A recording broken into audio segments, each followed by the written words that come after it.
aprovados, sejam muito bem-vindos ao Preveste UEA.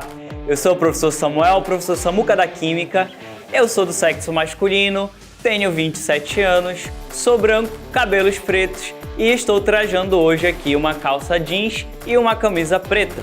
Tenho aí uma estatura mediana.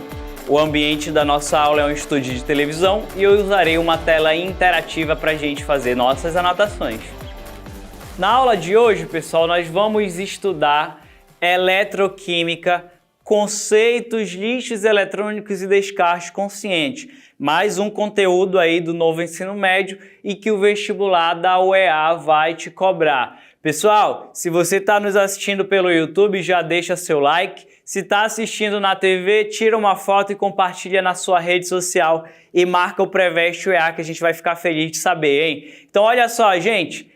A eletroquímica dentro da química vai ser a área que vai estudar as reações químicas que vão envolver transferência de elétron, beleza? Essas reações elas vão ser dominadas como reação de oxidação ou reação de redução. Portanto, elas são conhecidas como reações redox, beleza, pessoal? E essa reação ela serve para quê, professor? Pessoal, tu tá usando isso agora mesmo no teu celular, na tua televisão, no controle da tua televisão, no controle do ar-condicionado. Por exemplo, pilhas e baterias. Eu tenho uma reação química que acontece dentro da pilha que vai te gerar uma eletricidade.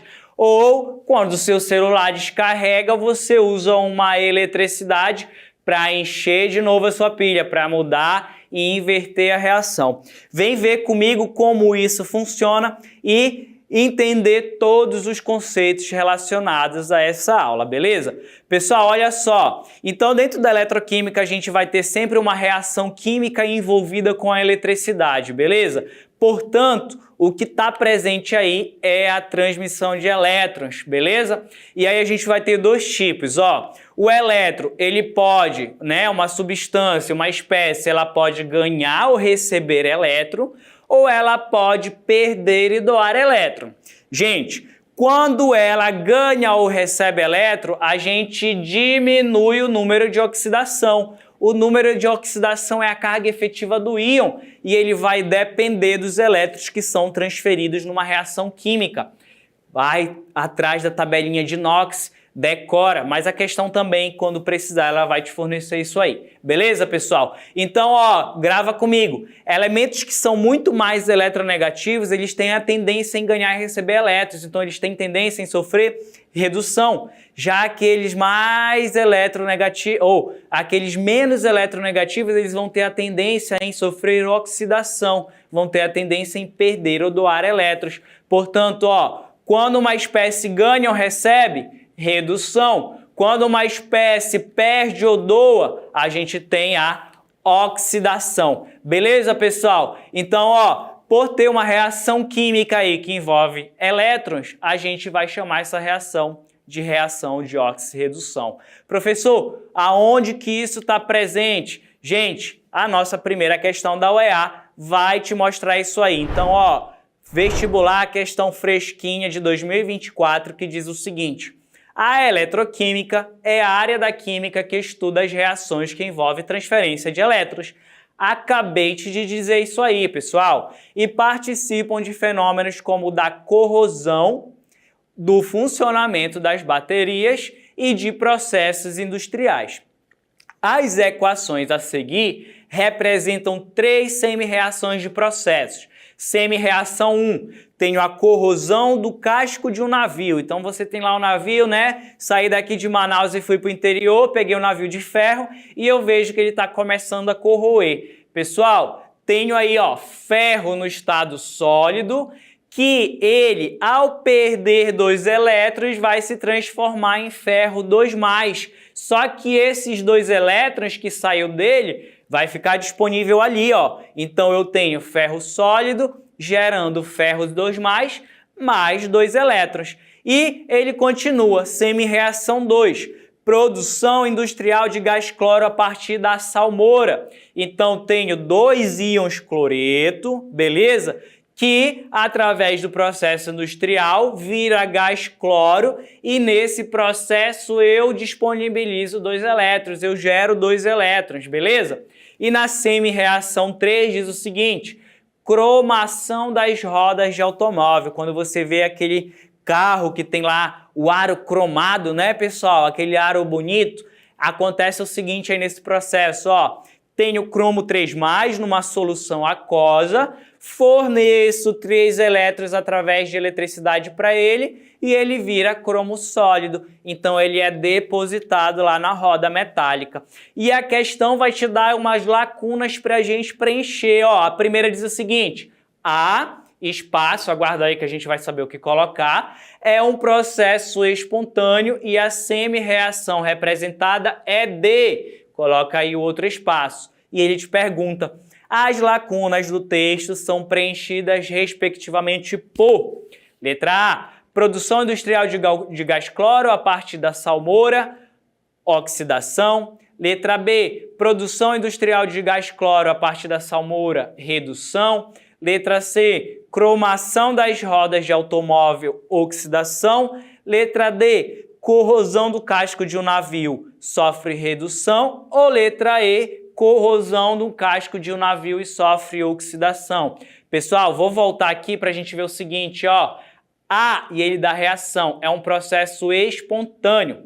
Gente, para ser processo espontâneo, eu preciso ter que a natureza vai fazer isso. Eu preciso ter que eu não preciso usar uma força aplicada, uma eletricidade aplicada. A gente vai já ver isso daqui a pouco, beleza? O único aí que tem um processo espontâneo que acontece é a corrosão. A gente sabe que qualquer ferro em contato com água vai sofrer oxidação. No caso do cloro, preciso aplicar uma eletricidade. No caso do cromo, preciso aplicar eletricidade. Então não são processos espontâneos, tá bom? Ali no 2, na verdade, eu vou ter que fazer uma fusão, né? Uma eletrólise ígnea que a gente vai ver daqui a pouco. Tranquilo, pessoal? Então, ó, para a gente responder aqui, só pode ser, portanto, a letra E. Corrosão do casco de um navio, que é o processo de oxidação. Quando o ferro vira ferrugem, ele está sofrendo uma oxidação. Professor, o senhor falou de processo espontâneo e eu não estou entendendo o que é isso. A gente vai pensar o seguinte. Uma pilha, pessoal, uma pilha é um processo espontâneo que ocorre aí uma reação de oxirredução. Tranquilo? Como é que funciona a pilha? A pilha mais famosa que vai cair na tua prova, seja CIS1, CIS2, CIS3, vestibular, macro, vai ter tudo isso aí, beleza, pessoal? Então vai cair a pilha. Então aqui, ó, a gente tem uma pilha que tem, de um lado, uma placa de zinco mergulhada numa solução de sulfato de zinco e do outro lado uma placa de cobre mergulhada numa solução de sulfato de cobre. Ali no meio tem uma ponte que liga os dois e ele está conectado através de um voltímetro para medir a tensão da pilha. A partir do momento que eu conecto essas duas placas que a gente chama de eletrodo, a reação química acontece espontaneamente. É isso que é uma pilha, pessoal. E aí você precisa saber cada passo dessa pilha, porque vai cair na tua questão. Então, olha só, isso que a gente está vendo aí é uma ponte salina. Ela serve para migração de íon. Então, quando a gente tem, por exemplo, um íon sólido que gera um metal sólido que gera um íon, eu preciso que esse íon migre. Quando eu tenho uma carga que é gerada e eu não quero que ela corra através do circuito, ela vai migrar através dessa ponte, beleza? Depois a gente tem o fluxo de elétrons sempre do negativo para o positivo no caso de uma pilha, no caso de um processo espontâneo, tá bom? Então ela sempre vai do negativo para o positivo, não esquece disso. Depois a gente tem aqui, ó, o zinco que está na placa sólida. Quando eu conecto um no outro, ele vai passar a doar elétrons para a solução. Esse elétron vai migrar, então, em direção ao polo positivo. Aí, pessoal, quando o cobre, né, recebe esses dois elétrons, ele, então, vai sair da solução aquosa e vai começar a ser depositado na barrinha do cobre. Esse processo é a redução, enquanto o que aconteceu com o zinco foi a oxidação. O zinco estava sólido, perdeu do elétron, oxidação. O cobre estava na solução, ganhou, recebeu o elétron, ficou sólido, sofreu uma redução. E aí, pessoal, olha só, aí tá como ele vai ficar, ó. O zinco é corroído, né? Porque ele sai de sólido e vai para a solução. E o cobre vai aumentar de massa, porque ele vai ser depositado. Então, ele vai sair da solução aquosa quando receber elétron e vai começar a ser depositado lá na barrinha de cobre. Tranquilo? Gente, não esquece aqui, tá? Ó, eletrodo de zinco perde massa, portanto, a corrosão está sofrendo oxidação. E o eletrodo de cobre ganha massa, ele é depositado, então ele vai sofrer redução. O oxidação vai ser o ânodo e a redução a gente chama de cátodo no caso da pilha, beleza? Pessoal, quando uma reação química gera eletricidade, a gente acabou de ver, é uma pilha. Agora, quando é o contrário, a gente tem então uma célula eletrolítica, vai acontecer uma eletrólise, que pode ser de dois tipos, beleza? Apliquei uma corrente elétrica numa solução e aí eu faço a eletrólise. Ela pode ser ígnea, quando o eletrólito está no estado líquido, mas sem a presença de água. Então eu tenho ali, né, uma fusão de um composto iônico sólido, né, que nem a gente viu lá no caso da formação do gás cloro, ou eu posso ter uma eletrólise aquosa, que é quando o eletrólito está numa solução de água, que contém íons dissolvidos na água, tranquilo?